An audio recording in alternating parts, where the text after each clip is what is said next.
The Wren Never Runs. Part 1. The Woman on the Porch. The night had no mercy in it. 4 black SUVs sat at the end of the gravel driveway, engines idling, headlights dark. They had killed their lights a quarter-mile back, which told Ruth Eleanor Hale everything she needed to know about the men inside them. Amateurs announced themselves. Professionals arrived like weather, quiet, inevitable, were already upon you before you think to look up. Ruth stood in the darkness behind the kitchen window, her body angled so no silhouette would show through the glass.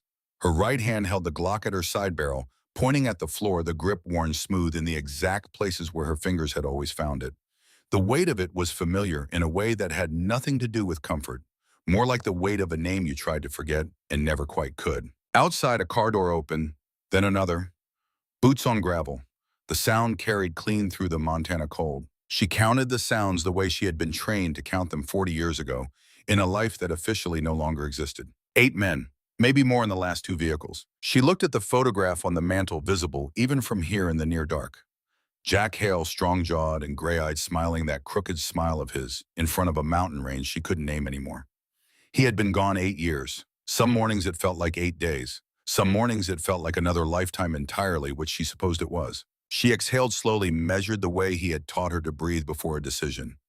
Not to calm herself, she was already calm, to remember why. Then a voice came through the hand radio on the counter, low and deliberate, speaking English, with an accent that belonged to another continent, another century. She did not answer.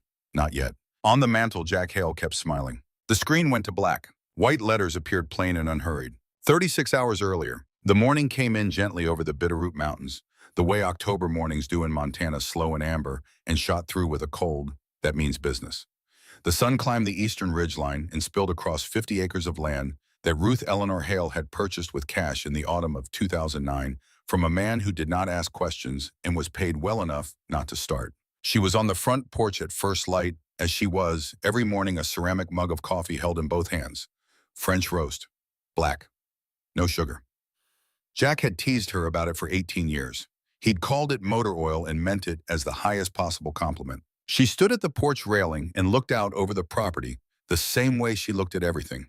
Not with the unfocused gaze of a woman enjoying a peaceful morning, but with the quiet, sweeping attention of someone taking inventory. It was a habit so old she no longer felt herself doing it. The way some people breathe. The way some people check a lock 3 times before bed and can't explain why. Her left hand curled around the mug, ached in the knuckle joints the way it always did before a front moved in. The arthritis had arrived 3 winters ago with the permanence of an unwelcome relative and claimed that hand thoroughly. She flexed the fingers once slowly and let them settle. Her right hand rested easy on the railing still, and untroubled the hand that had never learned to doubt itself regardless of what the years had done to the rest of her. The main house sat on a slight rise, weathered cedar and stone built to withstand winters that could drive a lesser structure to its knees. The barn stood 40 yards to the northeast, its gray boards silvered by decades of hard weather, its doors hanging slightly crooked on iron hinges that Ruth had never gotten around to fixing.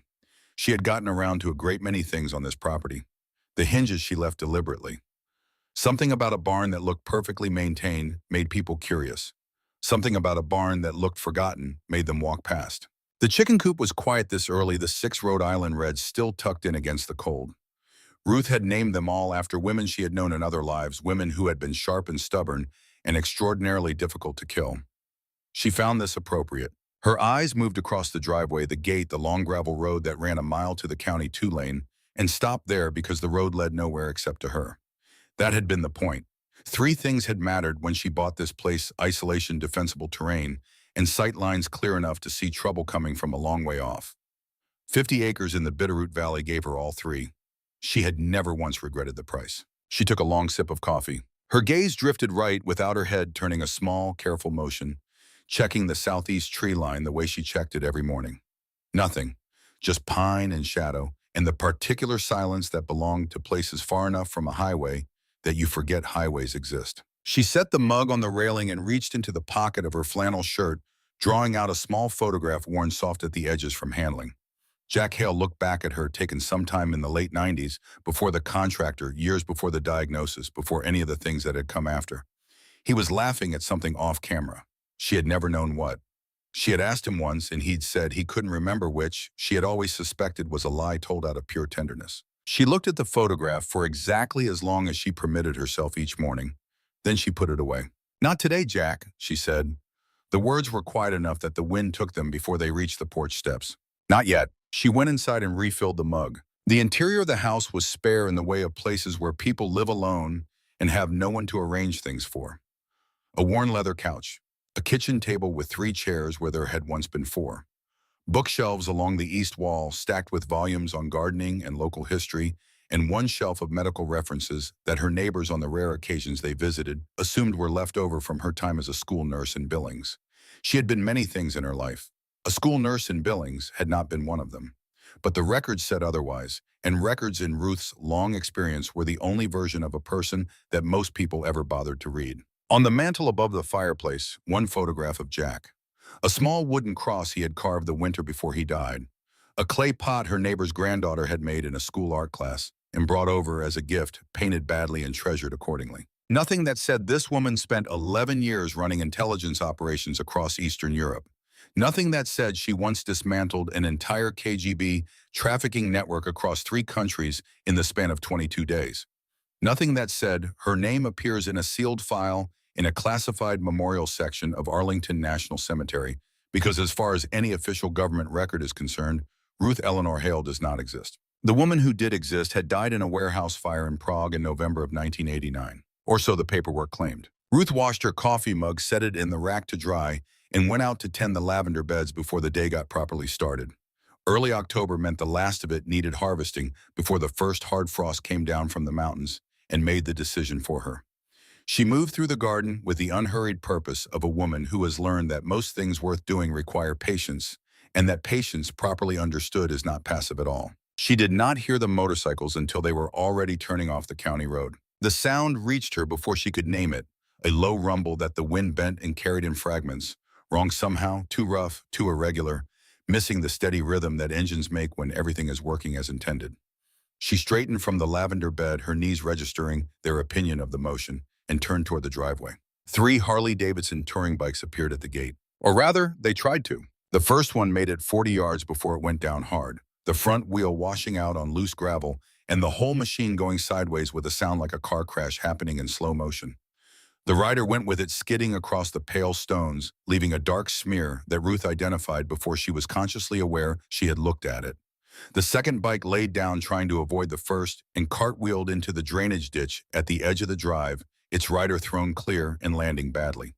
The third machine somehow stayed upright long enough to coast another 20 feet before the engine died and it toppled slowly as if exhausted onto its side. Its front wheel kept spinning after it fell, turning and turning in the cold morning air. Ruth was already moving. Her coffee mug hit the porch steps and shattered, but she didn't hear it.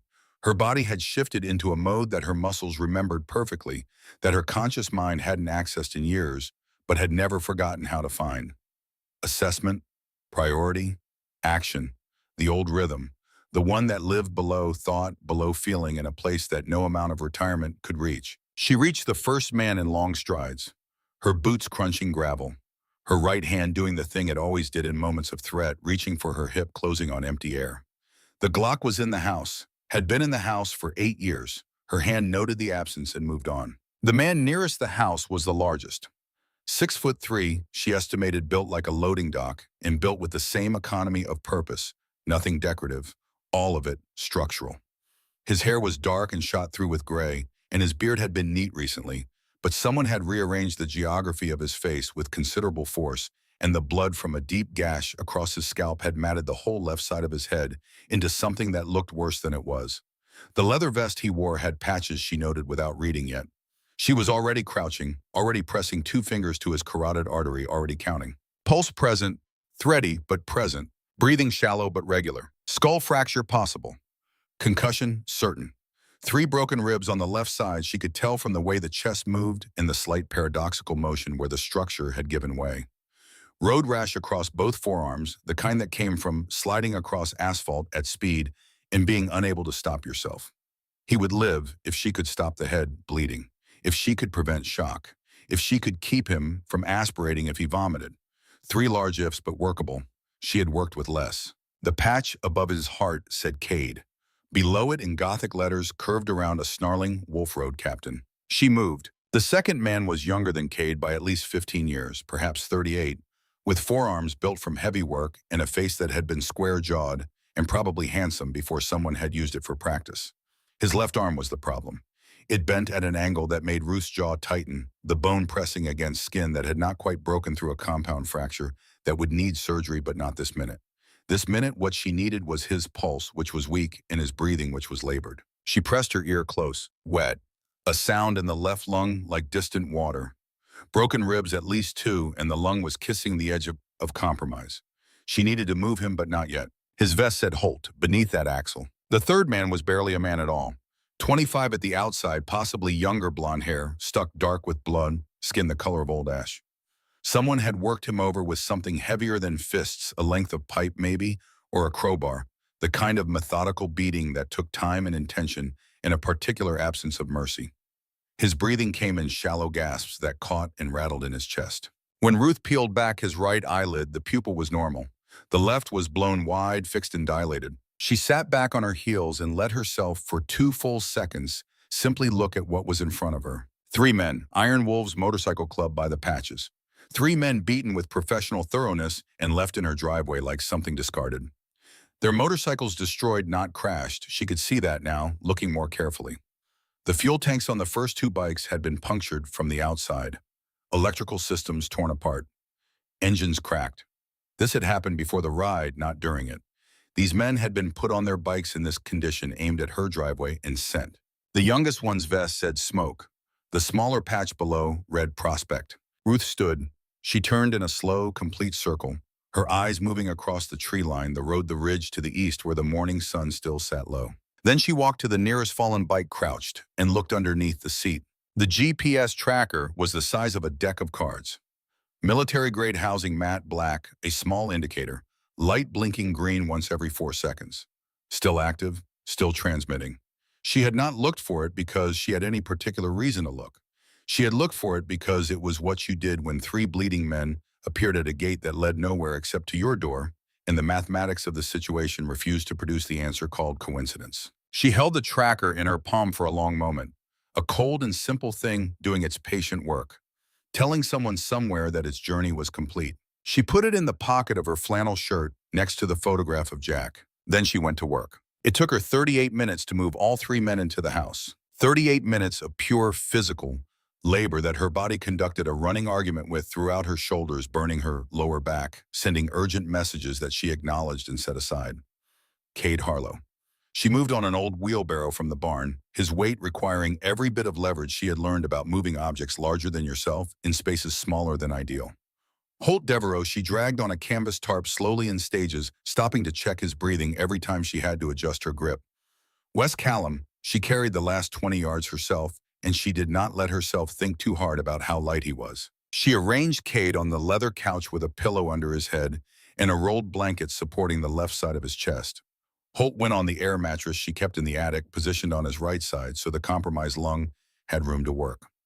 Wes she placed closest to the fireplace because he had the least reserves to lose, and the cold was the enemy she could actually fight right now. She worked from the medical kit behind the false panel in the hall closet, not the ordinary first aid box that sat on the shelf above it, which was there for company, but the one that was there for emergencies. Field dressings, suture kit, antibiotics stored correctly enough to remain potent past their labeled date. Morphine she held off on because she needed Cade conscious, and Wes's head injury made opioids a gamble she wasn't willing to take. She had the gash on Cade's skull closed and dressed before he came back to himself. His eyes opened to the ceiling of her living room. Then they found her face kneeling above him, and the confusion in them deepened into something that took her a moment to identify. Disbelief. Who, he managed. Each syllable came out as its own separate effort. Who are you? Ruth tied off the last knot in the bandage she had fashioned from his own torn shirt. Someone who knows what it looks like when men are left to die, she said. Her voice had an edge in it that hadn't been there during her morning coffee. A hardness that belonged to someone else entirely. Someone who was officially a notation in a classified memorial registry and nothing more. She met his eyes. Lie still. You've lost blood and your friends need attention. He watched her cross to Holt and said nothing more. But his eyes tracked her every movement with the focused attention of a man who had spent years in places where paying attention was the difference between coming home and not. She recognized the look. She had worn it herself longer ago than she cared to remember. Wes Callum's eyes were half open when she came to him. He was somewhere between this room and somewhere else entirely, his lips moving around words too soft to catch. She leaned close and listened. He was talking about a competition. She could make out fragments, a gymnasium, an audience, a number he kept returning to. 47 out of 50, she thought she heard. Then again 47, which he seemed to find significant in whatever version of the world he was currently occupying. She pressed the back of her hand to his forehead, too warm but not critically. She spoke his name twice quietly until his eyes found her face and held it. "It's all right," she said. "I've got you." He looked at her with the eyes of someone who had heard that particular sentence before and learned not to rely on it. Then something in her steadiness reached him, and he drifted back under his breathing, evening out. She stored the number and set it aside. The barn door opened with the reluctant groan of old wood that had weathered too many winters and not quite enough attention. Ruth moved inside without turning on the overhead light, navigating by the thin October daylight, coming through the gaps in the boards, her feet finding the path they had walked 1,000 times before. Past the rusted disc harrow that had come with the property and never worked. Past the stacked boxes of garden supplies she'd bought and mostly not used. Past the old saddle hanging from a hook that she'd purchased at an auction in 2011 because it had seemed like the kind of thing a ranching widow would own. To the far corner, where a wall of stacked hay bales had stood undisturbed for nearly a decade. She moved 4 bales aside with effort that pulled at her shoulders and spoke poorly of her form. Beneath them, under a layer of rotted canvas, sat a steel case the color of old iron. Military grade, designed to survive drops from aircraft submersion in salt water and the kind of handling that occurred in places where handling was not gentle. Its surface bore no markings, no serial numbers, no identification of any kind. She had carried it across 3 continents and through border crossings that existed in no official record. It had been with her in Prague, in Budapest, in a dozen other cities whose names she had sworn a long time ago never to speak aloud. It had been in this barn for 8 years. Her right hand found the biometric scanner concealed within the clasp. The scanner read her fingerprint, and the case opened with a soft exhalation of released pressure, like something that had been waiting a long time to breathe. Inside, arranged with the precision of a surgeon's instruments, lay the tools of her former life. Medical supplies occupied the top tray. She had already worked through most of what she needed from the house kit, but she pulled 2 additional suture packs in a sealed morphine ampule and set them aside for later. Below the medical supplies, the Glock 19 in its worn leather holster. She had cleaned it every 6 months with the religious regularity that Jack had taught her and her first instructor at Camp Perry had drilled into her as something close to prayer.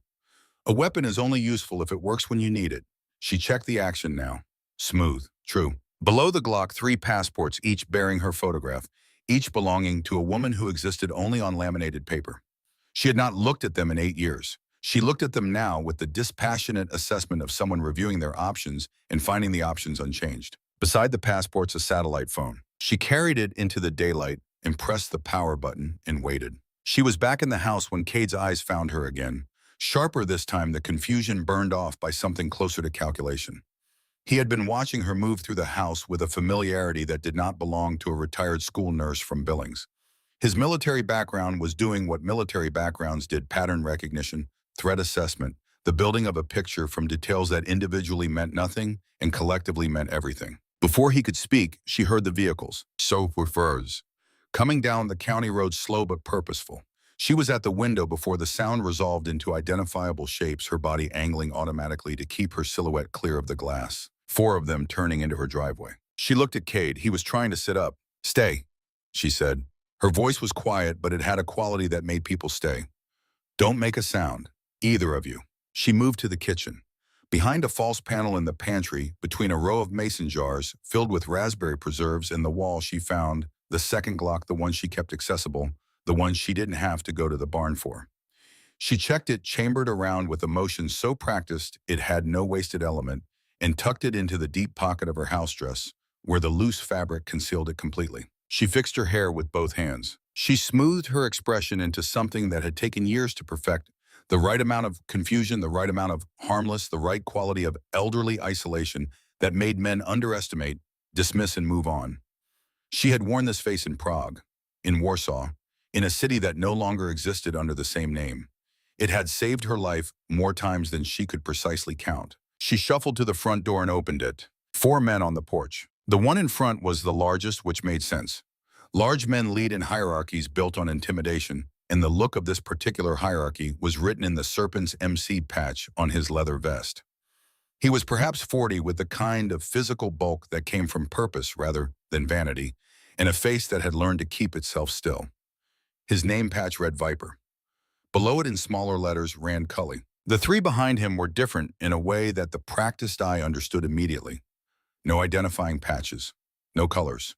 Their weapons carried at the kind of casual readiness that was not casual at all, that was in fact the opposite of casual, was training so deep it had become posture, had become the default arrangement of a body that knew what violence looked like and had decided to stay on comfortable terms with it. Short hair, alert eyes that never stopped moving, sweeping the environment in overlapping arcs. Eastern European accents, she guessed, though none of them had spoken yet. Private military contractors. Hired guns, not club. Someone had paid for quality. Ruth let her hands flutter slightly against the doorframe, a tremor she introduced with the same precision an actor brings to a difficult role. Motorcycles, she said. Her voice quavered exactly as much as it needed to. Oh, goodness. You mean those awful things I heard this morning? The noise scared me half to death. Woke me from a dead sleep, it did. But I haven't seen anyone out there. Should I be worried? Rand Cully looked past her into the house. His eyes were thorough. Good morning, ma'am. He had a voice trained to be pleasant, stretched over something that wasn't. We're looking for some friends of ours. 3 men motorcycles. They might be hurt. You see anything? Ruth pressed a hand to her chest. Hurt, Lord. Maybe I should call the sheriff. I have his number somewhere around here. Should I call? Is everything all right? Mind if we look around, one of the contractors said. His English was precise and accented in a way that placed him somewhere in the broad middle of Eastern Europe, Belarus, perhaps, or the western edge of Russia. Ruth had trained her ear on that geography for the better part of a decade and knew its music. Just to be safe, you understand. She made her face uncertain, cooperative, slightly dotty. Well, I suppose that would be all right. It's just me and my chickens out here. Gets awful lonely sometimes. The men exchanged glances. She could read their assessment in those looks. Old woman harmless, probably going senile. Exactly what she wanted them to think. 2 of the contractors headed toward the barn. Rand Cully and the remaining man began a circuit of the house, moving with the methodical thoroughness of professionals who had done this before. Ruth stayed in the doorway, wringing her hands, making small worried sounds that added nothing but noise to the picture of a confused old woman on a cold morning. She watched them without watching them. Peripheral observation, soft focus, the way you see more by not looking directly at a thing. She noted their communication method, hand signals minimal and efficient. She noted the way they covered each other's blind spots. She noted the spacing between them, never quite enough to create a gap worth exploiting, never quite enough to suggest they were worried about one. The pantry was the only moment of real danger. The contractor who checked it opened the door, looked at the shelves of canned goods and mason jars, let his gaze travel the length of the shelves from left to right. Ruth tracked his eye movement from the hallway. His gaze stopped at the flour sacks stacked against the back wall, the flour sacks behind which the trapdoor lived, behind which 3 injured men currently existed. He took 1 step toward them. His radio crackled. Something in Russian. He answered and turned away from the pantry and moved toward the door. Ruth let out a breath so small it moved only the air immediately in front of her lips. 20 minutes after they arrived, the 4 men reconvened in her driveway. They spoke in low voices. Rand Cully approached her one final time, his eyes doing the thing trained eyes did, reassessing, recalibrating, looking for the detail that the first impression had missed. Doesn't look like anyone's been here, he said. But if you see anything at all. He pressed a business card into her hand. Just a phone number. Burner, she assumed. Untraceable. Of course, young man. I do hope you find them. It's terrible to think of people hurt out here in the wilderness. Just terrible. He held her gaze 1 second past the comfortable length of a polite interaction. She felt his instinct working against his logic, the professional sense that something was wrong, doing battle with the evidence in front of him. Harmless old woman, ordinary house, no sign of disturbance. Then he shook his head slightly and turned back toward the waiting vehicles. Ruth stood in the doorway and watched the SUVs go. She watched until the dust settled behind the last one. She watched until the sound of engines faded completely into the mountain silence. Only then did she let herself breathe. She went back inside and moved the flour sacks away and opened the trapdoor. Cade Harlow was at the bottom of the stairs, his face pale and sheened with the particular sweat of a man managing considerable pain through sheer will. His eyes were clear, clearer, she thought, than a man with 3 cracked ribs and a head wound had any right to be. He said, "They're gone." She said, "For now." She helped him up the stairs and went to check on the others. Wes was still drifting. Holt had managed to turn himself onto his back, which she corrected with firm hands and minimal ceremony. When she looked up, Kate was watching her from the doorway of the living room with an expression she had seen before on men of his particular background, the expression of someone who has been accumulating evidence and has arrived quietly at a conclusion. He said, "Lady, I've done 3 combat tours. Force recon, 2 deployments to Afghanistan, 1 to Iraq.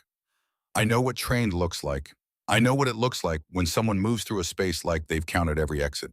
And I know what it looks like when someone just convinced 4 armed men there was nothing to find while 3 of us were 10 feet below their boots." She looked at him. He said, "Who are you, really?" She was quiet for a moment. Outside, a hawk cried out once from somewhere in the pine trees, the sound carrying clean and cold across the property. She said, "Someone who made a very large enemy a very long time ago, and who has apparently run out of road." She moved past him to the kitchen, to the satellite phone still sitting on the counter where she had left it, its battery indicator showing enough charge for the call she had been composing in her mind since she found the GPS tracker beneath the seat of Cade's bike. She dialed the number she had not dialed in 8 years, but had kept in her memory like a stone in a pocket. The weight of it always there, always known. It rang twice. Langley Control, secure line. The voice was professional and without temperature, the voice of an institution. "This is WRN," she said. She had not spoken that name aloud in 34 years. It sat in her mouth with the specific gravity of things that once meant everything and were then put away, copper, and something older than copper, something that tasted like who she had been before she taught herself to be someone else. Silence on the other end, a silence with texture. "WRN was KK," the voice said. "Prog November 1989. Classified Memorial Section 60, Arlington National Cemetery." "Check the grave," Ruth said. "Tell me who sends white roses every November 12th. More silence. Typing. Someone pulling a file that was supposed not to exist. "Authentication required. Confirm operational credentials. Hotel Echo Niner Niner Lima." The old verbal pattern came back with the ease of a language you stopped speaking but never forgot. Authorization code, Whiskey Tango Foxtrot Delta. 77, Handler Director, Walter Grimm. Operational period, January 1978 through November 1989. "Do you need my blood type, or would you prefer I recite the Soviet order of battle for Czechoslovakia circa 1984? Please hold." She held. The music they played was something European and unhurried Vivaldi, she thought, which struck her as so consistent with her memory of this particular waiting that she felt despite everything a specific and private amusement. Same music. 34 years. Some things at Langley apparently never changed. She used the time to check on her patients. Kate had settled on the couch watching the front windows with the focused patience of a man who understood that a situation was developing around him and intended to be ready for whatever it produced next. Holt remained stable, his breathing easier now that the field dressing had taken some pressure off the damaged side. Wes was still somewhere between here and the gymnasium in his memory, his lips moving around that number. 47 out of 50. The phone clicked. A voice she had not heard in 8 years came on the line. Older now, the rough edges of it, worn by time, into something still rough but different. The weight of years and decisions and things that could not be undone and had been made anyway. "Ruth, my God," Walter, she said. And for a moment, just a moment, the woman who had spent 34 years being Ruth Eleanor Hale, the widow, the nurse, the church volunteer, the harmless old woman on the porch, that woman stepped back. And what stepped forward in her place was someone who had not had a name in a very long time. "How are you alive?" he said. "We buried you. I gave the eulogy myself." "It was a very nice service," she said. "I read the transcript. You mentioned my dedication to duty twice. I thought that was accurate." "Ruth, I need to know what's happening, Walter. Someone left 3 injured men in my driveway with a GPS tracker beneath one of their bikes. Someone who knew my address. Someone who knew I was here." The sound on his end was the sound of a man sitting down heavily in a chair he had occupied for many years in a room that had heard too many conversations of exactly this kind. He was quiet for 4 seconds. She counted. Then he said, "Does the name Alexei Petrov mean anything to you?" The name entered her nervous system like ice water. "Prague," she said, 1984. "He was released from a Russian federal prison," Walter said 91 days ago. She sat very still and looked at the wall and let the information arrange itself into the picture it was making. "He was sentenced to life," she said. "The evidence I gave the Czech authorities. The Soviet Union fell, Ruth. The Czech Republic joined NATO. Old alliances became old debts, and old debts have a way of getting called in by people with long memories and useful friends. How long do I have?" "If he sent those 3 men to draw you out," Walter said, "then he already knows where you are. When they don't report back." She heard it then. From the road distant, but getting less so. Engines. Multiple vehicles moving with the deliberate, unhurried pace of people who have already done their accounting and are simply arriving to collect. She crossed to the window. 5 black SUVs cresting the hill at the far end of her property, moving in tactical formation. Military spacing, professional approach. Walter, she said, I know. Ruth, listen to me. I can have an extraction team there in 6 hours. New identity, new location. No, this is not the time to be stubborn. This is exactly the time, she said. Her voice was very quiet and very even and contained no ambiguity whatsoever. She looked at the 3 men in her living room, one sleeping, one barely conscious, one watching her from the couch, with eyes that had decided something she had not yet been informed of. Find me everything on Petrov's current operation, his location, his resources, his people, all of it. And Walter, get me an FBI rapid response team on standby. Not for extraction, for cleanup. Ruth, what are you planning? I'm planning to end this, one way or another. She ended the call and set the phone on the counter. Outside, the SUVs were halfway up her driveway, now close enough that she could make out the figures inside them through the tinted glass. Men who carried themselves with the particular stillness of people who had done this kind of work before and expected to do it again. They were not expecting what they would find. They were expecting a ghost, a woman who existed only in a classified file, a 73-year-old widow alone on 50 acres at the end of a road that led nowhere. They had no idea they were walking toward the person who had created that ghost in the first place. Kate Harlow's voice came from the couch, low and direct. What do you need? Ruth looked at him. At the bandage on his head and the careful way he held his left side, and the complete absence of anything resembling self-pity in his expression, she said, right now I need you to stay on that couch and let me handle the door. He held her gaze for a moment. Then he nodded once, the nod of a man who has decided that following orders he doesn't fully understand is the appropriate response to a situation whose dimensions he has not yet fully mapped, but intends to. She straightened her flannel shirt, smoothed her silver hair with one pass of her hand, composed her expression back into its useful shape. Then Ruth Eleanor Hale, retired nurse, church, volunteer, widow, harmless.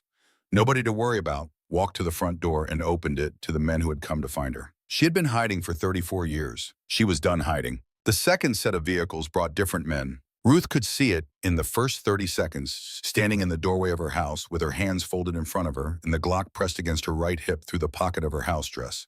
The first group, Rand Cully and his borrowed contractors, had been professionals moving through a job. Methodical, efficient, looking for what they expected to find, and satisfied in the end by the absence of it. These men were not looking for what they expected. These men were looking for what they had been specifically sent to find, which was different, which was more dangerous, which required a different quality of attention that Ruth felt across the distance between them, the way you feel weather moving in off a mountain range before any cloud appears in the sky. She counted 7, 2 vehicles. They fanned out across the driveway with a tactical spread that was not aggressive but was not casual. Either the kind of formation that covered angles without announcing itself as coverage, that left no significant blind spot and communicated its own presence without raising a voice. The man who approached the porch was perhaps 50, with the kind of stillness that came not from calm, but from sustained discipline over many years.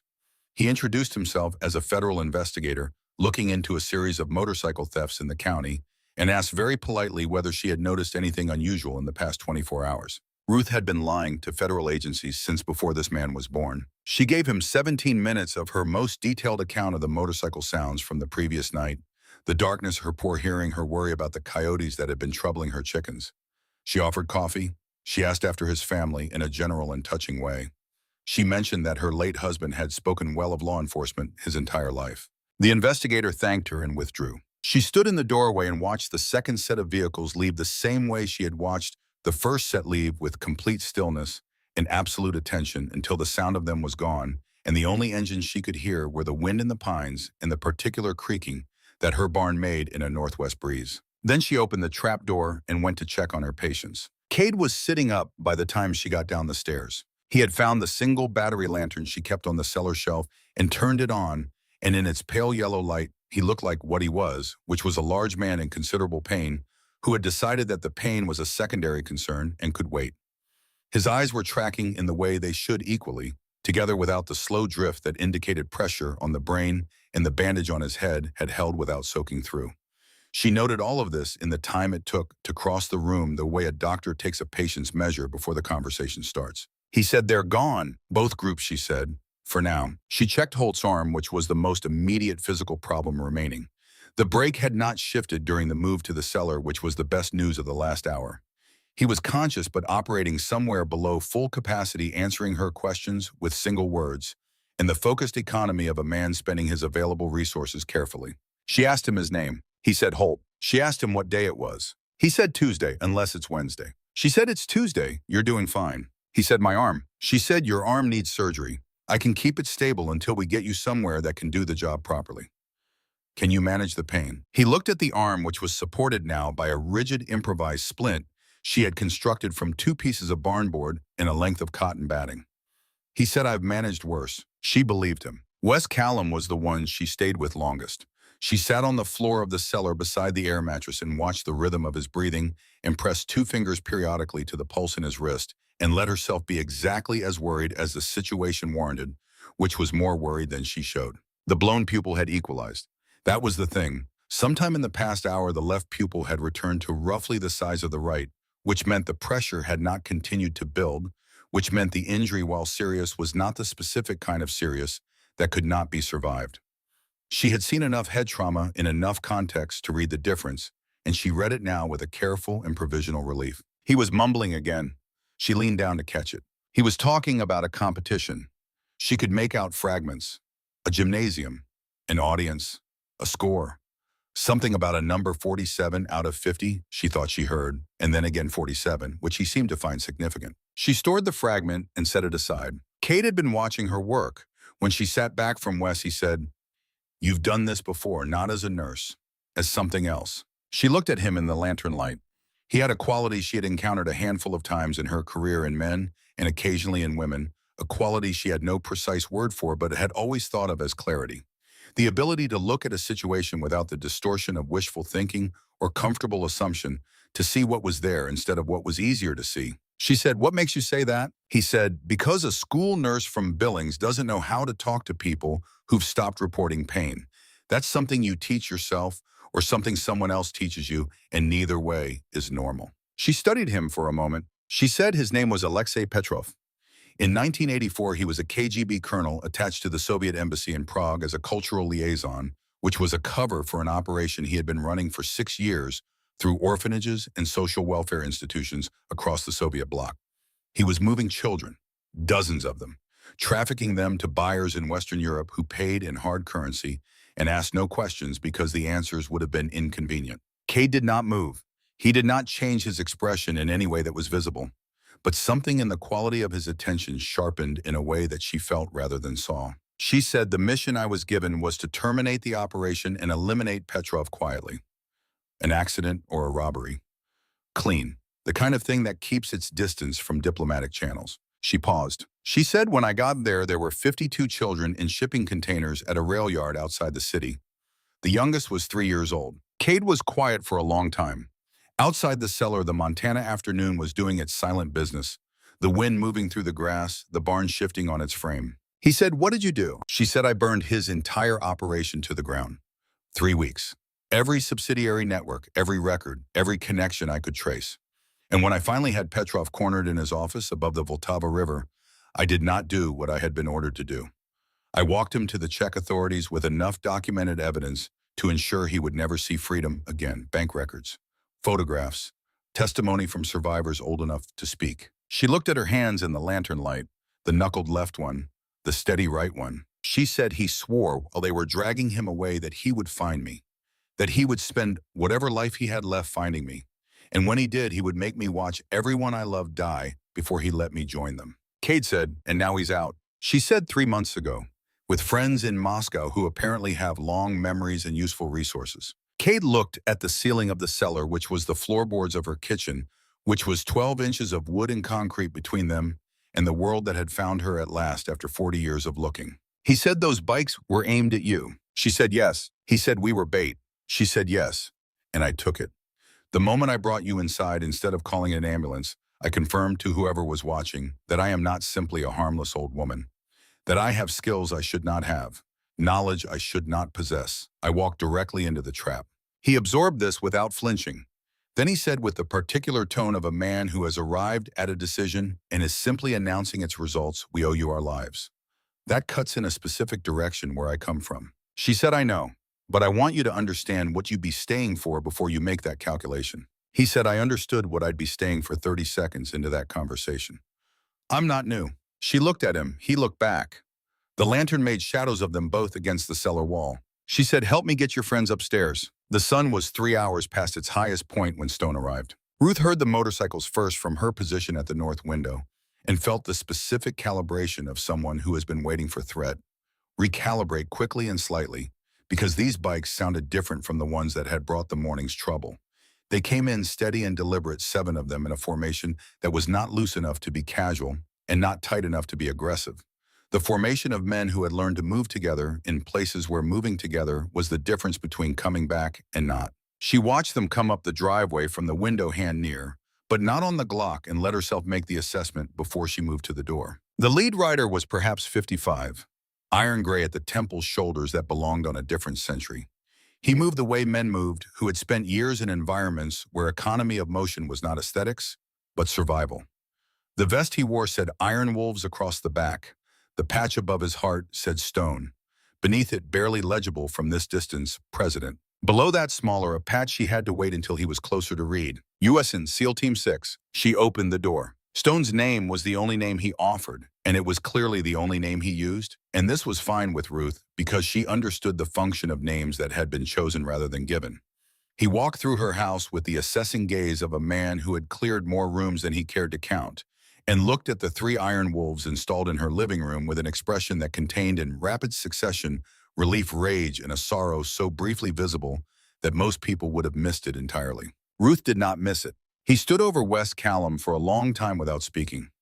Then he turned to Cade, who was upright on the couch, pale and careful with his breathing, and something passed between them in the silence that needed no translation. He said to Ruth, Cade's message said you saved them, that you brought them in and hid them and kept them alive. She said I did what anyone would have done. Stone said no. He said it with a finality that was not unkind. It simply was not debatable.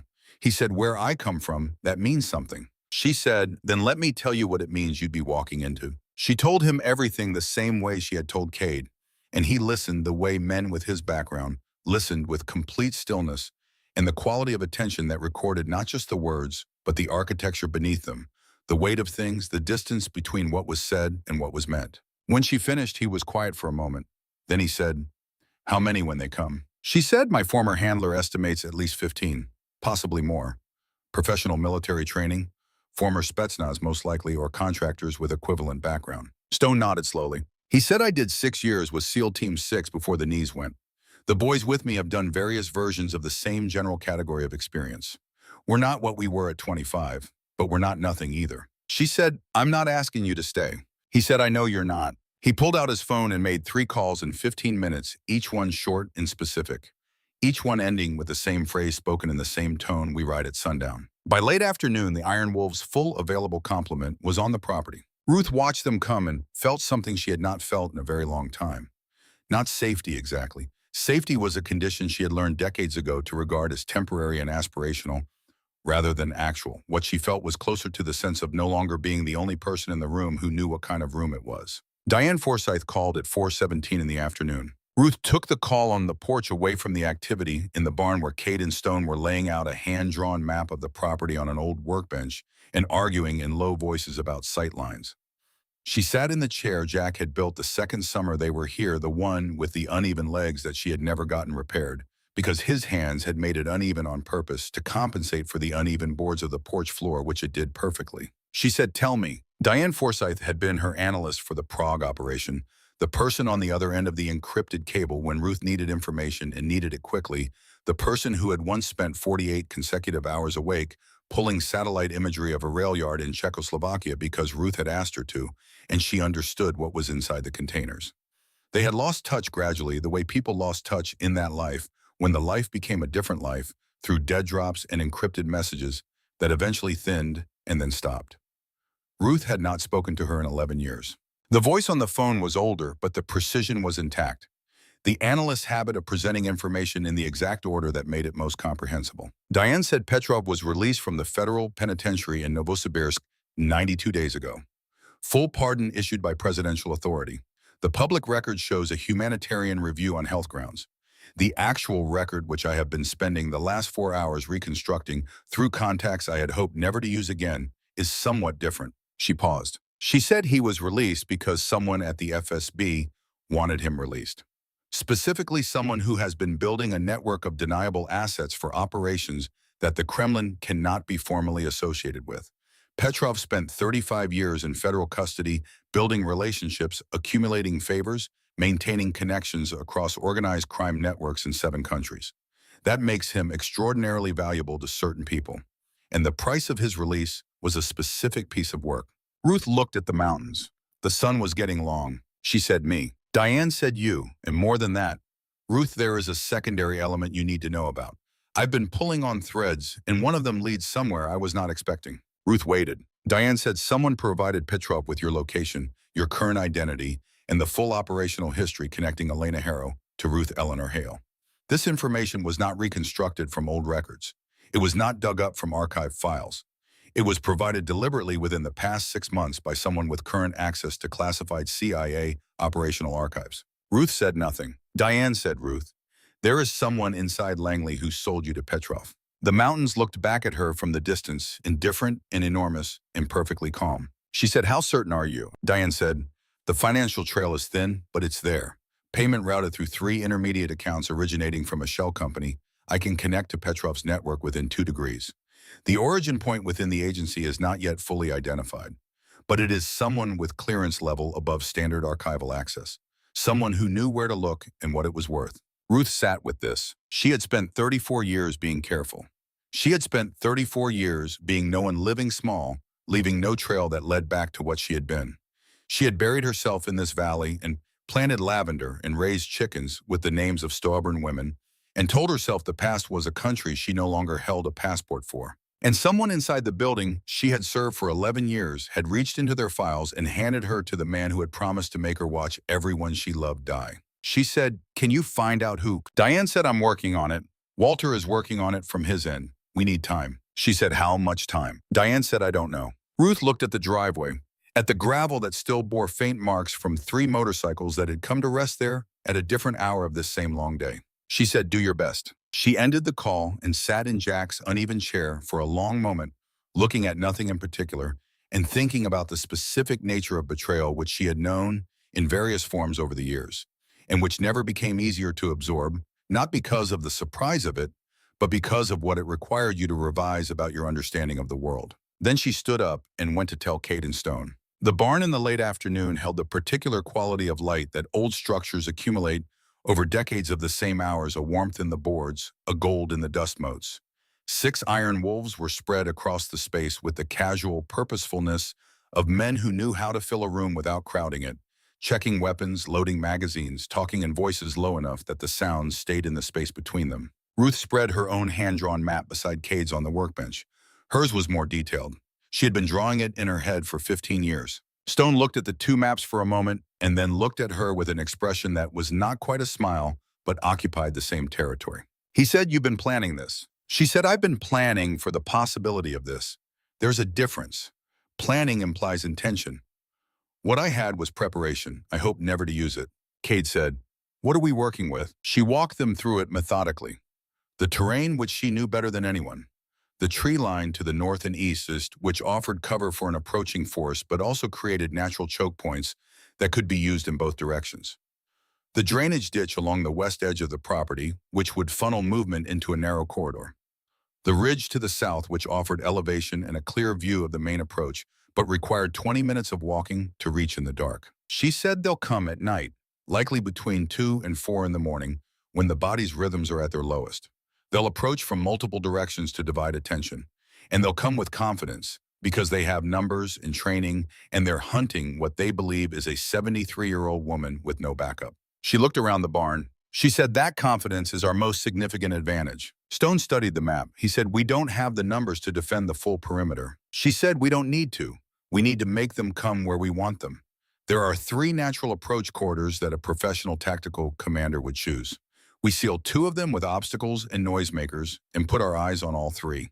We let them think they've found the soft approach, and we meet them there on our terms. Kate said, and the house itself. She said the cellar is the fallback. Reinforced walls separate ventilation single entrance. If the outer positions are overrun, everyone goes to ground, and we hold until help arrives. Stone said, what kind of help and what kind of timeline? She said, I'm working on that. He nodded. He trusted the answer in the way that experienced people trusted incomplete answers when the person giving them had earned the right to be trusted. He turned to his men and began assigning positions with the clipped efficiency of someone who had spent years doing exactly this in places where the margin for error was considerably thinner. Ruth went back to the house to make more calls. It was Wes Callum who stopped her in the hallway. He had made it to the bathroom and back under his own power, which was progress, and was now sitting on the floor of the hallway with his back against the wall and his eyes clearer than they had any right to be given the morning he had experienced.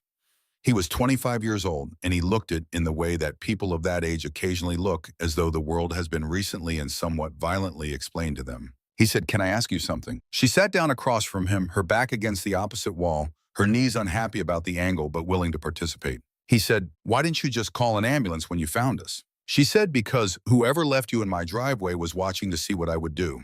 An ambulance would have told them very little. What I did instead told them a great deal. I made a choice that I am not certain was wrong, but I want you to understand that the situation you are in is partly the result of it. He thought about this. He had the quality she noticed of someone who had learned to sit with hard information, who had absorbed enough of it over a short life to know that flinching was not the same as feeling. He could hold a difficult truth without dropping it. He said Cade found me in an alley in Billings when I was 23. I was in a situation. He got me out of it and gave me somewhere to be. That's all he did. He didn't make a speech about it. He just handed me a wrench and told me to make myself useful. Ruth looked at him. He said, I don't have the same kind of experience as the others. I haven't been in the military. I haven't been through anything like what's coming, probably. But I'm not going anywhere. I want you to know that. She said, what were you before the alley in Billings? Something crossed his face.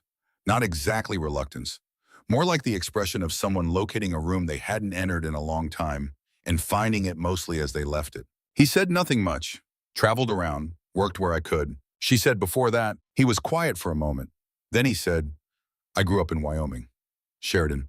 My dad was not a good man, but he believed in hard work and precision, and he passed those things on even when the passing of them was not kind. One of the things he was precise about was shooting. He took me to the range when I was 11, and he taught me correctly which might be the most useful thing he ever did for me. He stopped. She said, go on. He said by the time I was 16, I was winning state-level competitions. Rifle. The school had a team and I was on it, and for a while that was the thing that made everything else manageable.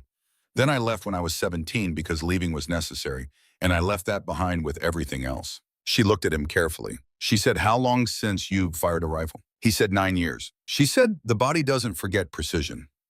Not real precision, the kind trained at the level you're describing. It lives in the muscle, in the eye, in the particular patience of the breath before a shot. 9 years of not practicing doesn't erase what was built at that depth. He looked at her. She said, I'm not telling you this to recruit you for something. I'm telling you because it's true, and because true things are worth knowing about yourself. He was quiet for a long moment. Then he said, the number I keep thinking about is 47 out of 50. She said, I know, I heard you. He looked at her with the slight shock of a person realizing they've been more transparent than they intended. She said, rest. We'll talk about the rest later. She stood with somewhat more effort than she would have liked and continued down the hallway to make her calls. Walter called at 7:43. She was in the kitchen standing at the window with the satellite phone watching Stone's men move through the property in the failing light, setting trip wires along the north approach, and positioning themselves with the practiced invisibility of people who had learned to become part of the landscape. Walter said, I have what Diane couldn't give you yet. She said, tell me. He said, the mole. Ruth, we have a name.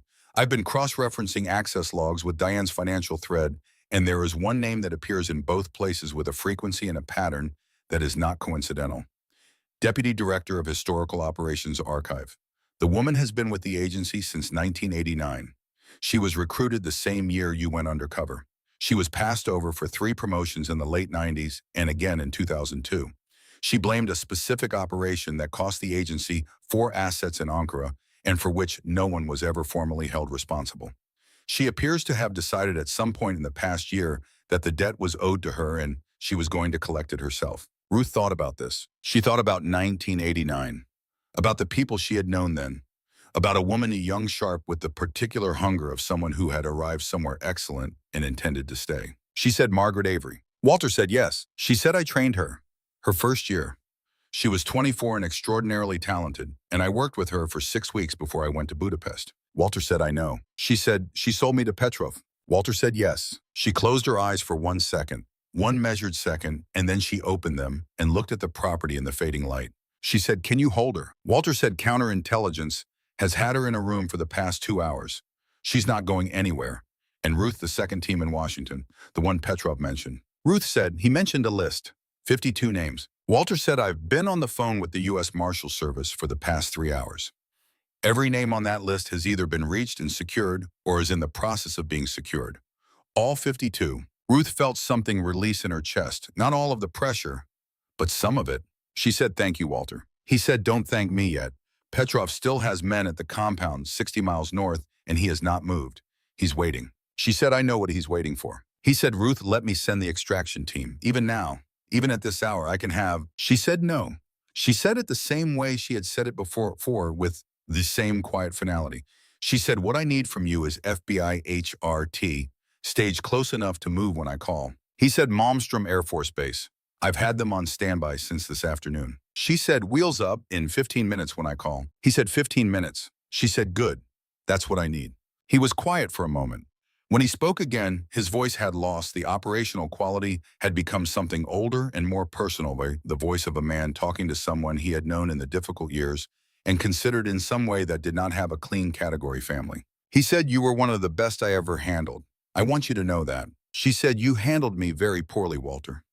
You let me fake my death and move to Montana and become a school nurse. He said you had earned it. She said, I know, she said. She let the word carry what it needed to carry. Then she said, keep the phone line open. She ended the call and looked at the last light dying on the Bitterroot Range and allowed herself for exactly as long as she could afford to think about the 52 people in Washington, D.C. who were being reached tonight by federal marshals, who would be confused and frightened and who would go somewhere safe before they understood why, and who were alive because of a choice she had made in a rail yard in 1984 that had cost her everything and given her, she understood this now, everything that mattered. Then she went to Briefstone. Night came down over the Bitterroot Valley like a curtain being drawn. The temperature dropped with it, the kind of Montana cold that had nothing gradual about it, that arrived with authority and reminded you of its seniority. Ruth moved through the dark house, touching the walls she knew by heart, checking on Holt, who was sleeping in a medicated half-consciousness that was the best available option for a man with a compound fracture and bruised internal organs. Checking on Wes, who was awake and sitting up and looking at the middle distance with the particular focus of a person whose mind is working harder than their face shows. She set a glass of water beside him without being asked. He said, Ruth. It was the first time he had used her name. She looked at him. He said, those 52 people in Prague.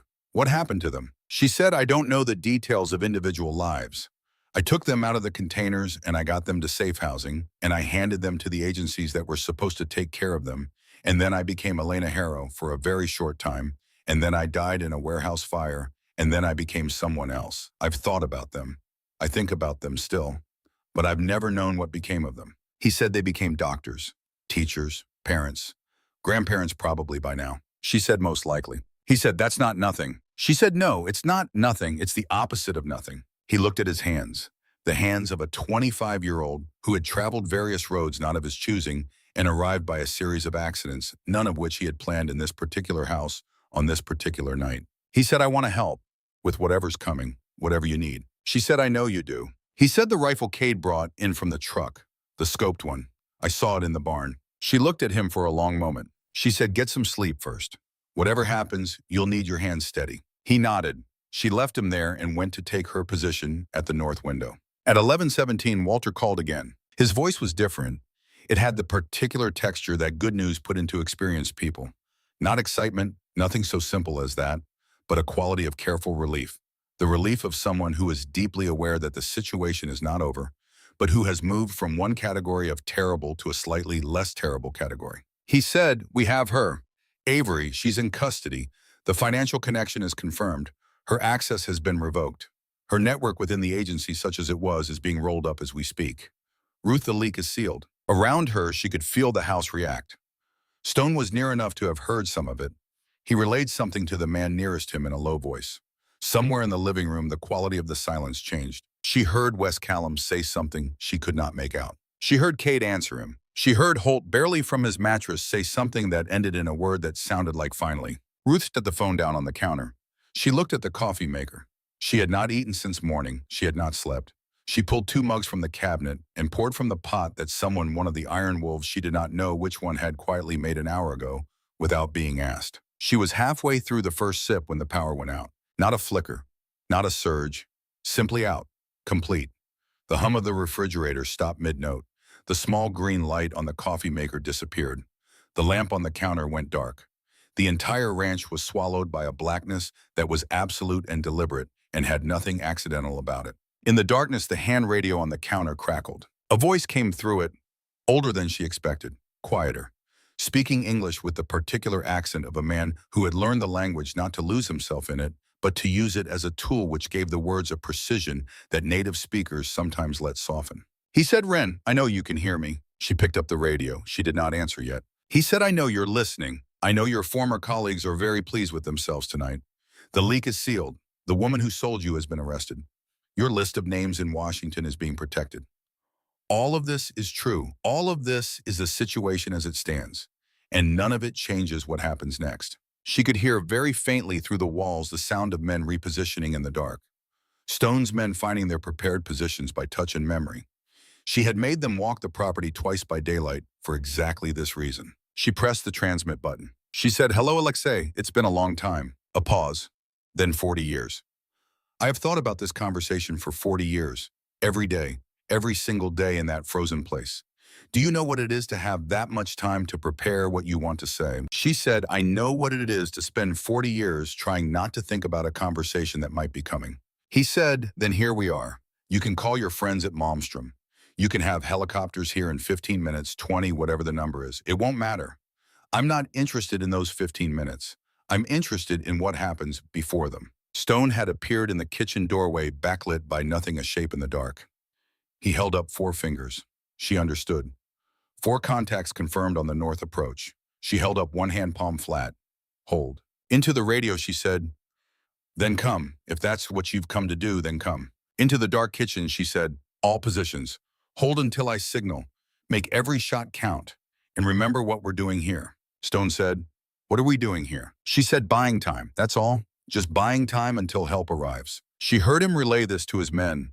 She heard the quiet sound of the house settling into its waiting, 10 men and 3 recovering ones, and one old woman who had spent 40 years learning the geography of exactly this kind of night.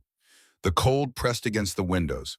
The stars over the Bitterroot were indifferent and enormous and provided a thin, pale light that was just enough to separate shapes from shadows if you knew what you were looking at.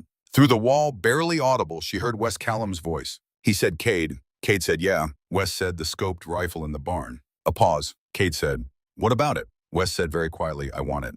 Another pause longer. Cade said, "You sure?" He said, 47 out of 50, Cade. That was my number. 9 years ago, but it was my number. The longest pause. Then Cade Harlow Road, captain of the Iron Wolves Motorcycle Club, a man who had spent 3 tours in forced reconnaissance and knew what he was hearing when he heard it said Stone. "Get the boy the rifle." Ruth listened to this from the kitchen doorway and felt something she did not entirely have a word for, the particular sensation of watching someone locate something in themselves they had put away a long time ago, and finding it intact, finding it waiting, finding it exactly as it was when they last left it. She turned back to the north window. Outside, the Montana night was deep and cold, and full of the specific silence that comes before something breaks. She waited. She had been waiting in one form or another for 40 years. This was the last time. The attack came at 2:47 in the morning. Ruth knew the exact time because she had been watching the second hand of the kitchen clock for the past hour, not because the time mattered in any operational sense, but because keeping her eyes on something small and precise and mechanical helped her maintain the quality of stillness that the next several hours were going to require. The clock ticked. The house breathed around her. Somewhere in the dark of the living room, Holt Devereaux was sleeping the deep and slightly alarming sleep of a man whose body had decided that healing was the priority and everything else could wait. The radio crackled once, Stone's voice barely above a breath. "North perimeter, 6 contacts. Moving through the trees, no lights." Ruth keyed her mic. "Hold positions. Let them come to the wire." She moved to the kitchen window, staying back from the glass, and watched the tree line to the north resolve itself in the faint starlight into its component shapes. The pines, the gap where the driveway entered the tree line, the darker shape of the drainage ditch along the western edge. All of it familiar as her own hands walked and mapped and memorized over 15 years of quiet, patient preparation that she had always hoped was unnecessary and never quite believed was. The first trip wire went at 3 minutes past 3. The sound it made was not dramatic. A series of small bells, the kind she had hung on fishing lines strung between pine stakes at ankle height along the north approach, because the best alarms were not the ones that announced themselves with noise, but the ones that told you exactly where to look. The bells rang once, twice, and then stopped, which meant the men who had triggered them had identified the wire and stepped back from it rather than forward through it. Professionals. She had expected this. She had planned for this. What she had planned was that the bells would give Garrett, positioned in the barn loft with the scoped rifle, approximately 4 seconds of prior knowledge before the men in the trees had reoriented themselves. 4 seconds was enough. The rifle spoke from the barn loft with a flat crack that the cold air carried cleanly across the property. Then again. Then a third time, each report separated from the last by the exact interval of a man who is not rushing, who has done his accounting before he fires, who understands that a shot taken correctly the first time is worth more than 3 taken in panic. Through the window, Ruth could see faintly shapes dropping at the tree line. 1, 2, 3. The remaining 3 scattered left and right, seeking cover in the drainage ditch, and behind the bulk of the fallen bikes, which were still where they had come to rest at the end of the driveway. Stone's men were already moving. She could not see them, but she could track them by the sounds, which were minimal and purposeful boots placed with care bodies moving low through the grass. The crossfire came 30 seconds after the rifle from 2 positions she had marked on the map as secondary, and which the approaching men had not apparently identified as occupied. The sound was brief and decisive.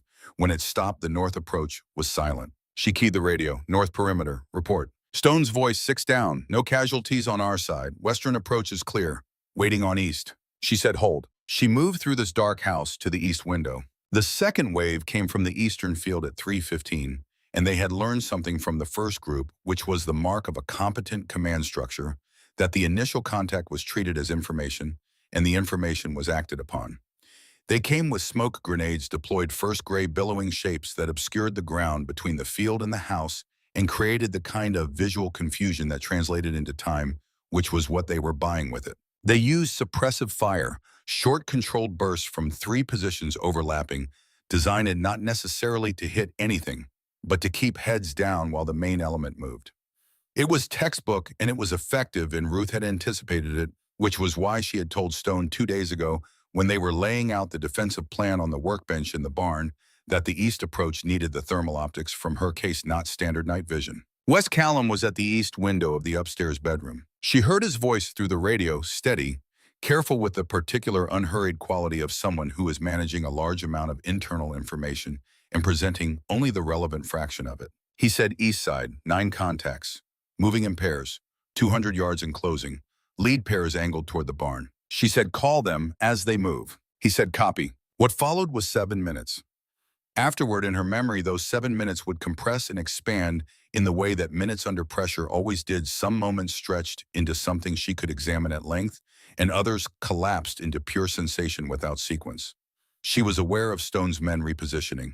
She was aware of Cade Harlow, who was not supposed to be mobile, who had apparently made a unilateral decision that 3 broken ribs and a head wound were acceptable operating conditions, moving through the downstairs rooms and taking a position at the south window, with a shotgun braced against his shoulder, and his jaw set in an expression that she recognized as the operational face of someone who has moved pain into a compartment and closed the door. She was aware of Wes's voice in the radio, calling positions, his tone never varying from its measured, careful quality even as the sounds of the firefight moved closer. She was aware of the moment when the smoke cleared enough to show her 4 men running for the house from the east, and the moment when Stone's crossfire caught them at 40 yards and the running stopped. When the 7 minutes were over, 12 of Alexei Petrov's men were on the ground. 3 had retreated into the eastern darkness, wounded, the sounds of their movement fading toward the road. Stone's voice came through the radio. East perimeter clear. 3 runners heading north. We have 2 minor casualties on our side, nothing critical. She said consolidate positions. Watch the south. He's still out there. Cade from across the room. How do you know? She said because he hasn't called on the radio since the attack started. A man coordinating a tactical assault talks to his units. A man who has already dismissed his units as irrelevant to what he's actually doing does not. A silence. Then Stone said through the radio, he was never here for the assault. She said no. The assault was noise. It was designed to occupy our attention and reduce our numbers and give him the cover to approach from a direction we hadn't fully committed to, which is the front door, because the front door is the direction that requires the most courage and the most certainty, and Alexei Petrov has had 40 years to accumulate both. She was already moving to the front window when the radio crackled with his voice. He said, "I'm coming in now, Ren, alone. Whatever is left of my men is not my concern. Tell your people to hold their fire. This is between us." She said, "Stone, all positions hold." She took the Glock from her pocket and went to the front door. He was standing in the driveway. She saw him before she opened the door through the window beside it, and she stood for a moment simply looking at him across the distance, because 40 years was a long time, and she had not seen his face since the last time she saw it, which was through a window in an office above the Vltava River in Prague in November of 1984, and the light had been the gray light of a Czech winter afternoon, and he had been 41 years old. He was 71 now, and it showed in the way that 4 decades in a federal prison showed on a man, which was different from the way ordinary age showed. There was a quality to it that had nothing to do with weakness. He was thin in the way of someone who had learned to operate efficiently with fewer resources, and he moved with the deliberate economy of a man who had spent years in a space where wasted motion was a form of carelessness. His hair was white. His face in the faint starlight was deeply lined in the specific pattern of someone who has spent a great deal of time in cold places. He was holding something in his left hand. She could see it from here, a rectangle of paper, old and handled, catching the pale light. In his right hand was a pistol. She opened the door and stepped onto the porch. The cold hit her immediately, the kind of cold that had always felt to her like honesty, like the air making no pretense about what it was and what it intended. She stood at the top of the porch steps in her flannel shirt and her house dress with the Glock at her side, and looked at the man who had spent 40 years in a prison in Siberia, thinking about this moment, and she let herself look at him the way she had not let herself look at things in a very long time, directly, without the protective layer of operational detachment that she had worn for so many years. It had become a second skin. He stopped 20 feet from the porch steps. He said, "You kept the white roses." She looked at him. He said, "Jack Hale's roses. I was told they're still in the garden." She said, "They grow whether I keep them or not. That's what roses do." He looked at her for a long moment. The pistol in his right hand was not raised. Neither was hers. 2 old people standing in a Montana driveway in the middle of the night, and between them, something that had started 40 years ago and had never, despite everything, been finished. He said, "You were younger than I remember. When I think of you, when I thought of you, in the cell at night when I had nothing to do with my mind but construct the version of you I was going to find when I finally got out. The version in my mind was always young. You were 33 in Prague." She said, "We were both different people." He said, "I was not a good man." She said, "No." He said, "The children," and she did not look away from him. He said, "I knew what I was doing. I want you to understand that. I am not going to stand here and tell you I did not understand the nature of what I was doing, because you and I both know that would be a lie, and I have told enough of those to last the rest of whatever time I have left. I understood. I chose it anyway. The money was significant, and the ideological architecture I had constructed to justify it was in retrospect embarrassing in its thinness." She said nothing. He said, "I told myself they were going to difficult lives regardless.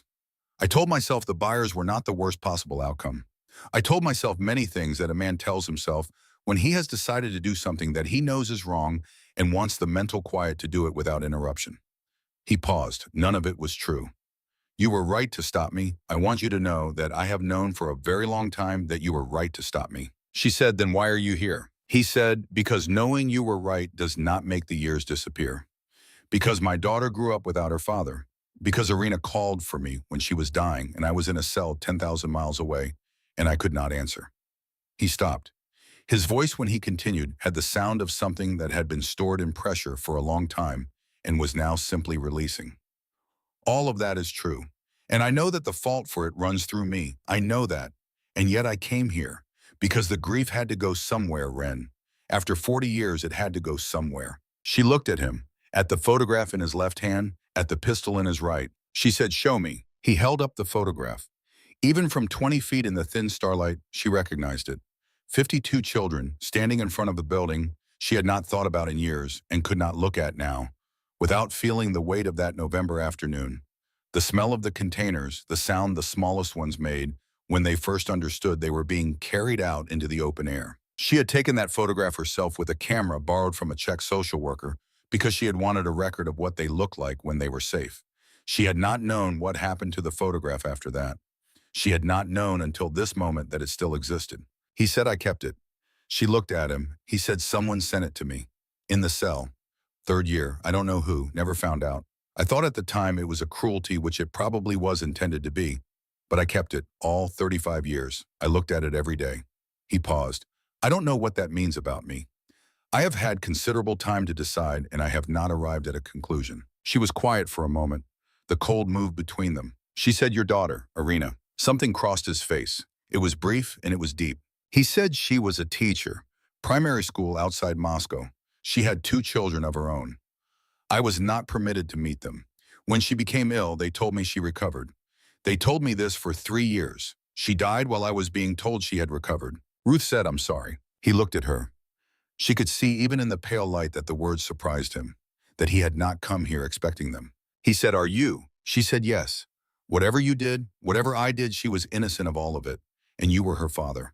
I'm sorry you didn't get to be that. He was silent for a long time. Then he raised the pistol. She raised hers. 2 old people in a Montana driveway at 4 in the morning, both of them pointing weapons at each other in the starlight, both of them old enough to know exactly what a bullet did to a human body and what happened in the minutes after, both of them tired in a way that had very little to do with the hour. She heard from the barn loft the barely perceptible shift of weight that told her Wes Callum had the rifle up and was looking through the scope.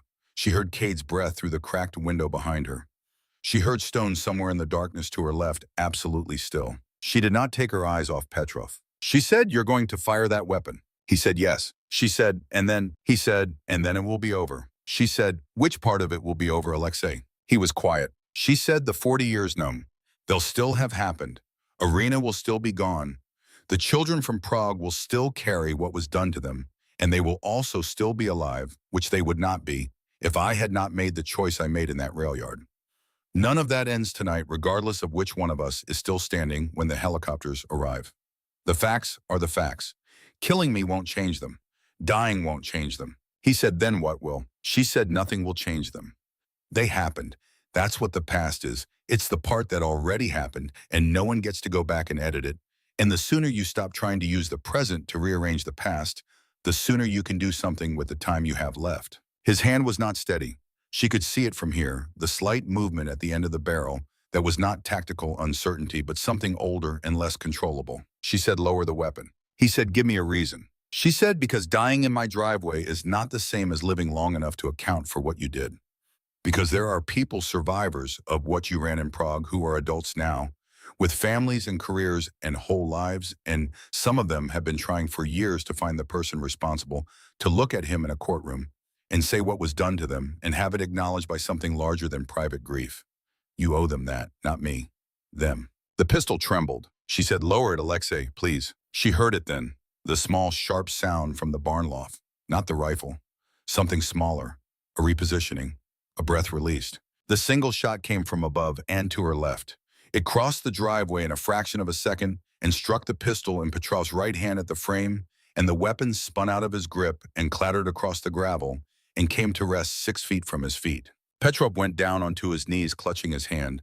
Blood dark in the starlight ran between his fingers.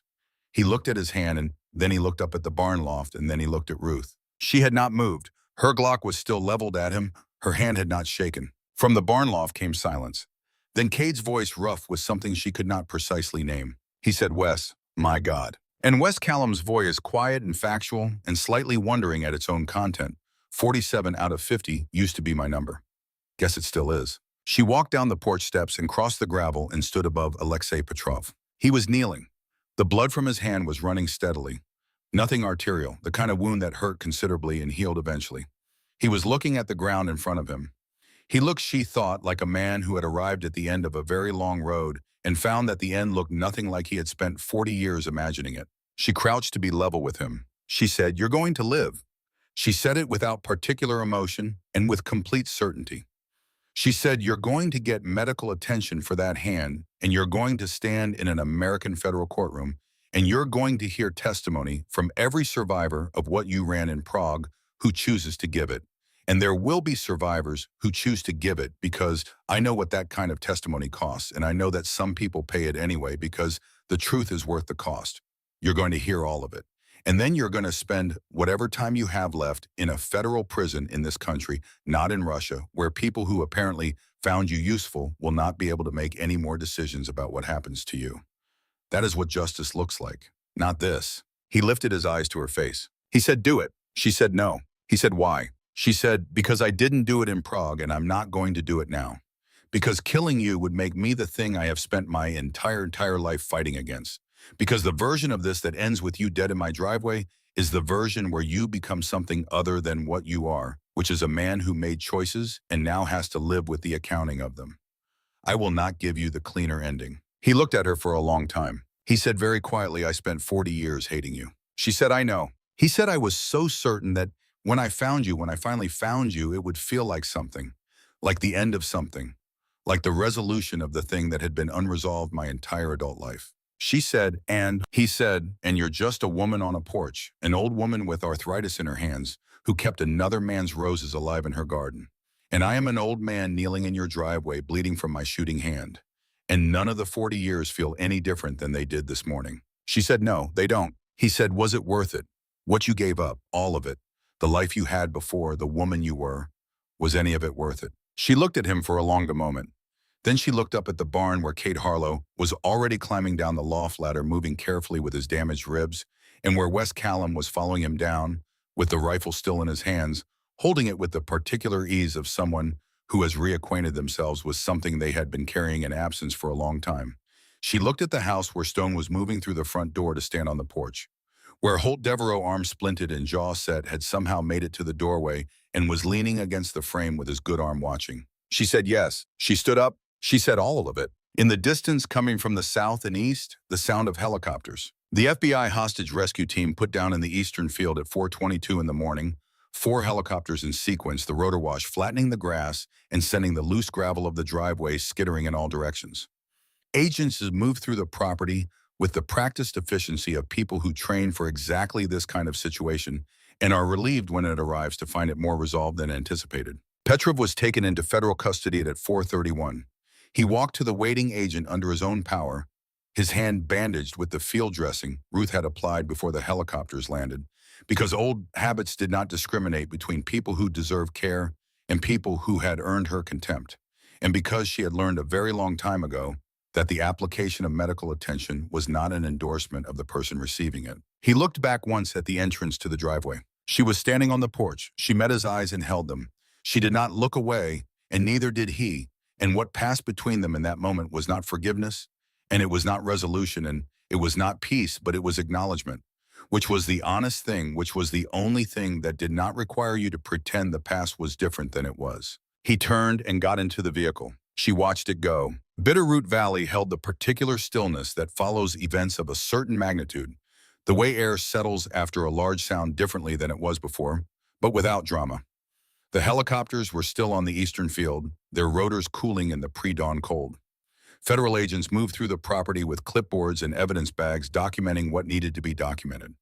Someone had restored the power and the lights in the house were on, making warm rectangles in the darkness. Ruth sat on the porch steps with a cup of coffee that someone had pressed into her hand and that she was grateful for without having the current capacity to express it. The cold was absolute.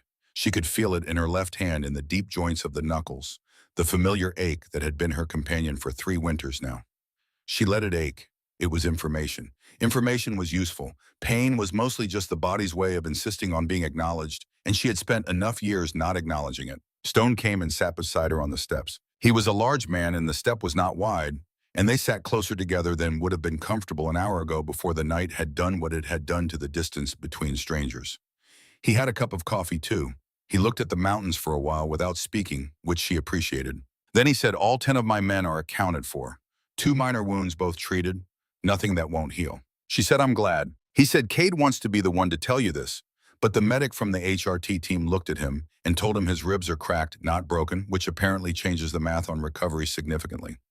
He is using this information to argue that he is essentially fine. She said, "He's not essentially fine." Stone said, "No, but he's going to do what he's going to do, so." She said, "Ann Holt?" Stone said, The medic is arranging transport to the hospital in Missoula for the arm surgery. He's giving Holt a hard time about having waited this long, and Holt is receiving this information as though it does not apply to him. She said, and Wes. Stone was quiet for a moment. She could feel him choosing how to answer. He said, Wes is in the barn loft. Hasn't come down yet. I think he needs a few minutes. She nodded.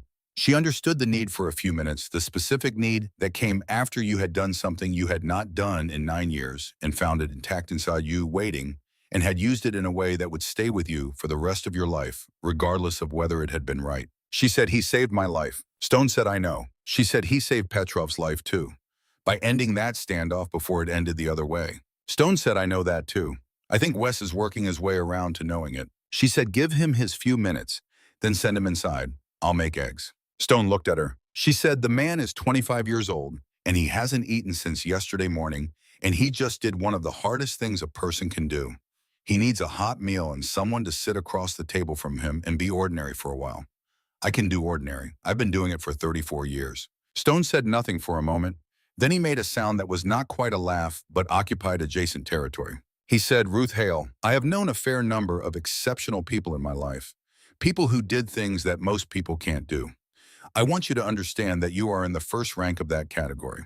She looked at the mountains. She said, I'm a 73-year-old woman who grows lavender and raises chickens and makes jam for the church social. That's what I am. The rest of it was a long time ago. Stone said, the rest of it was last night. She said, last night is over. She stood up. Her knees objected at length, and she heard them out and stood up anyway. She went inside to make eggs. Walter Grimm arrived at the ranch at 7:40 in the morning, driving a rental sedan that had seen better decades and parking it with the careful uncertainty of a man who had spent too many years in cities to be comfortable with unstructured gravel. He was 76, and he looked it in the honest way of people who have not tried to look otherwise, his hair gone completely white, his face carrying the specific topography of a life spent in rooms where difficult things were decided. He had 2 cups of coffee from somewhere. She did not know where. She did not ask. They sat on the porch in Jack's chairs, the even one and the uneven one, and the morning came up over the Bitterroot Range in the way it came up in October, slow and golden, and without any particular concern for what had been happening beneath it.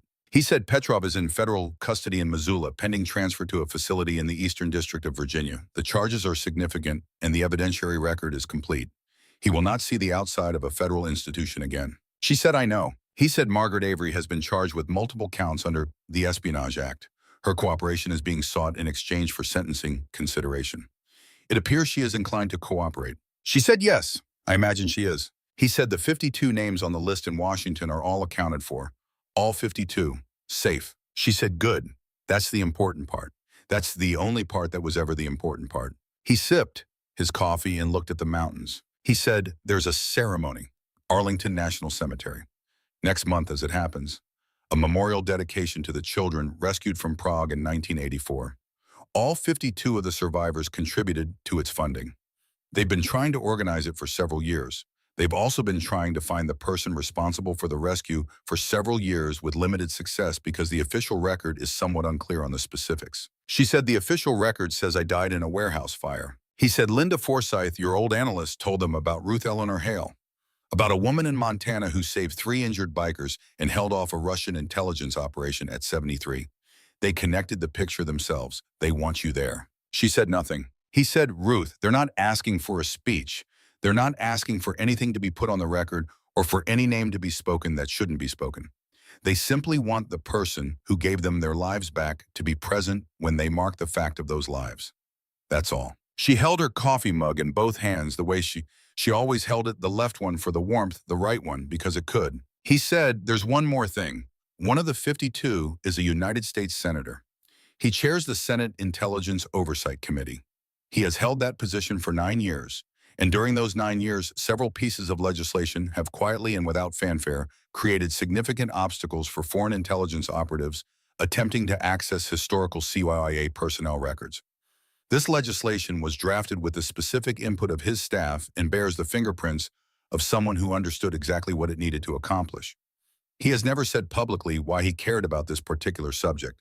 His staff has indicated when pressed that it is a personal matter. She looked at him. He said, he's been watching over you, Ruth. For 15 years, through the mechanisms available to a man in his position, he's been making sure that certain doors stayed closed and certain records stayed buried. You didn't know? He never contacted you. He never asked for acknowledgement. He just did it. She sat with this for a long moment. She thought about a rail yard in Prague in November of 1984. She thought about a shipping container and a small boy, perhaps 4 years old, who had been unable to stop crying until she had picked him up and held him against her coat, while the Czech social workers came with blankets and the cold afternoon light came in through the doors she had opened. She thought about not knowing what had become of him. She thought about carrying that not knowing for 40 years, the way you carry a stone in a pocket, always there, always present, too heavy to ignore, and too significant to set down. She said, "How old was he when he was rescued?" Walter said 4. "He turned 4 years old 6 days before you pulled him out of that container." She said, "And now he's a United States Senator." Walter said, "He is." She let out a breath that was not quite a laugh and not quite a sigh, and contained something of both and something else besides, something that did not have a clean name, but that she felt in the specific way of things that have been a very long time arriving. She said, "I'll go to Arlington." Walter said, "I thought you might." She said, "Tell them I'll be there." He nodded. They sat in silence for a while longer, the way old people sit together who have earned their silence, who have no particular need to fill it. The sound reached them first as vibration, then as direction, then as the specific rumble of Harley-Davidson engines approaching up the county road, multiple bikes unhurried, the sound of people going somewhere they intended to go. Ruth looked at Walter. He looked at her. He lifted his coffee cup in a gesture that was not quite a toast. She stood. They came in the same formation. They always used 7 bikes. Stone at the front, the others in the pattern behind him that was not quite military and not quite not. They had Holt's bike in the back, riderless, rolling beside one of the others, which Ruth understood was a statement about someone being present even in his absence. He would be in a hospital in Missoula for several more days at least. He was present anyway. They dismounted in the driveway, the gravel still bearing the faint scars of the previous night, and filled the space in front of the house with the particular quality of men who occupy space without apology and without performance, who are simply there the way large, solid things are there. Cade Harlow was the first one to her. He was moving with the careful deliberateness of a man managing significant rib pain through the application of will, and he looked like he had not slept, which he hadn't, and he looked like he did not care about that, which he didn't. He stood in front of her on the porch steps and looked at her with the clear, serious eyes she had first seen looking up at her from the gravel of her driveway, confused and in pain, and already even then conducting assessment. He said, "How are you?" She said, "I'm standing. How are you?" He said, "Same." They looked at each other for a moment. Then he stepped aside and Stone came forward, and in his hands was a leather vest, black and worn soft in the specific way of garments that had been regularly used and regularly maintained over a number of years. She could see from where she stood the patches on it, the Iron Wolves emblem on the back, the chapter designation, and on the front above the heart a patch that was clearly new, its edges not yet worn into the surrounding leather. It read Wren Honorary Member. Stone said, "The club voted 3 days ago while you were keeping our brothers alive. Unanimous. First unanimous vote in 22 years. He said the last part was something that was either rueful or proud and was perhaps both. He held out the vest. He said, "You ride with us now if you'll have it." She took it. Her hands were steady, which they should have been. They were the steady hands, the right ones, the ones that had not forgotten anything. They took the vest and held it, and she looked at it for a long moment. Then she put it on. It was slightly large across the shoulders, which made sense as it had been made for a larger person and altered not perfectly for her. The leather was warm despite the cold morning air. The patch sat above her heart exactly where it was meant to sit. Wes Callum came up the steps last. He was moving with more steadiness than he had any right to, which was a quality she had come to recognize in him as characteristic rather than exceptional. He had the slight shadow of someone who had not slept and who had spent several hours sitting alone with the consequences of an action they were still integrating, but his eyes were clear and his face, when it settled into something that looked like the beginning of a version of himself he was still learning to recognize. He stood in front of her and did not say anything for a moment. She said 47 out of 50. He said, "Yeah." She said, "That's a number worth keeping." He looked at her. Then he looked at the vest at the patch above her heart. He said, "Does this mean what I think it means?" She said, "What do you think it means?" He said, "It means you're not alone anymore." She looked at him for a long moment.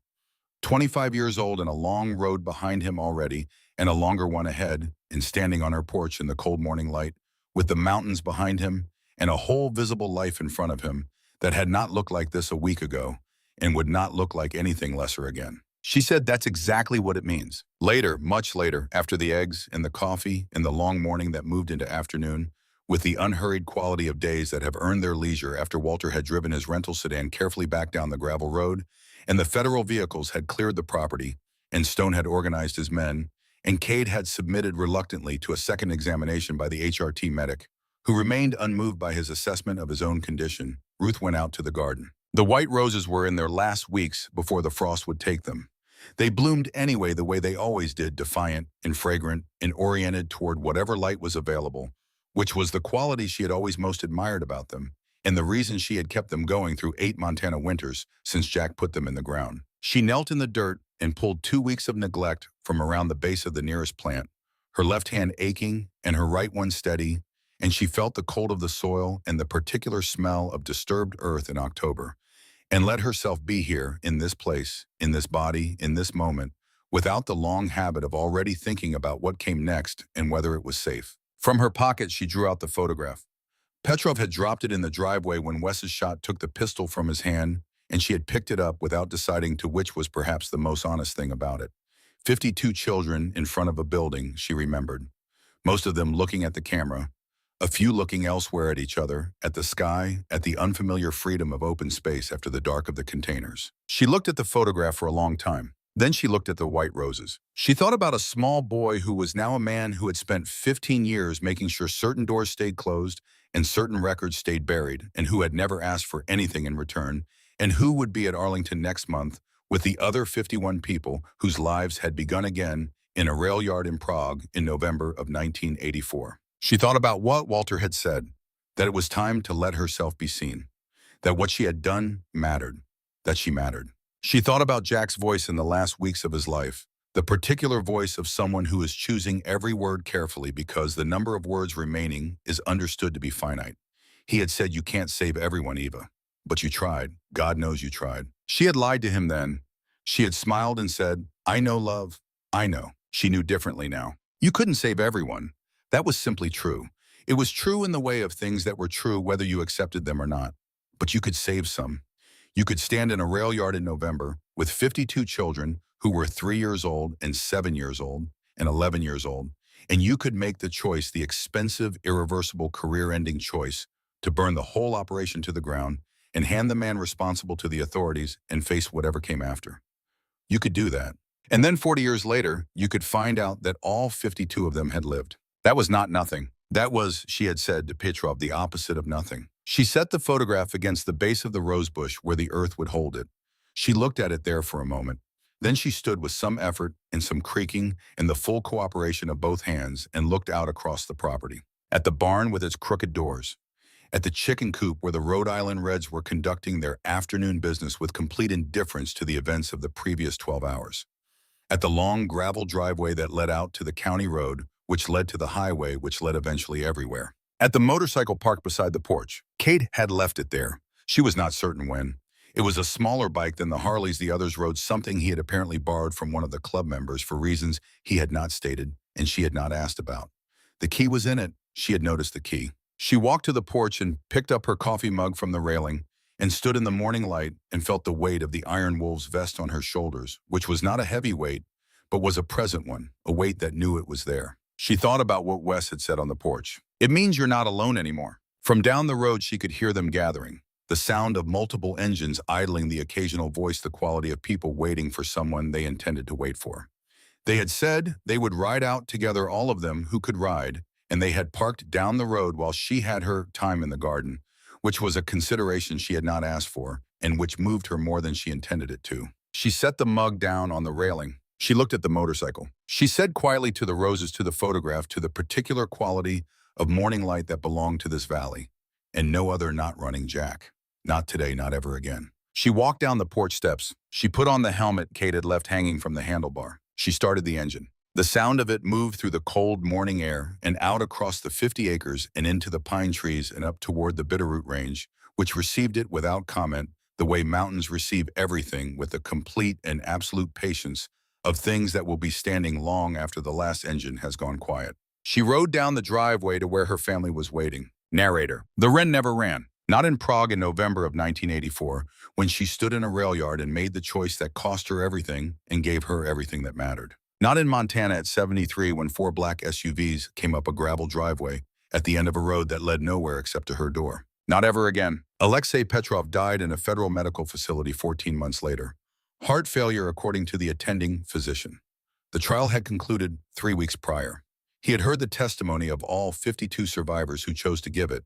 He had heard all of it without flinching, which was, depending on how you looked at it, either the worst or the best thing that could be said of him at the end. The memorial at Arlington was dedicated on a November afternoon, cold and bright, and attended by people whose lives had begun in a rail yard in Czechoslovakia 40 years before. Ruth Eleanor Hale stood among them in an Iron Wolves vest and said nothing because nothing was required. She held the photograph.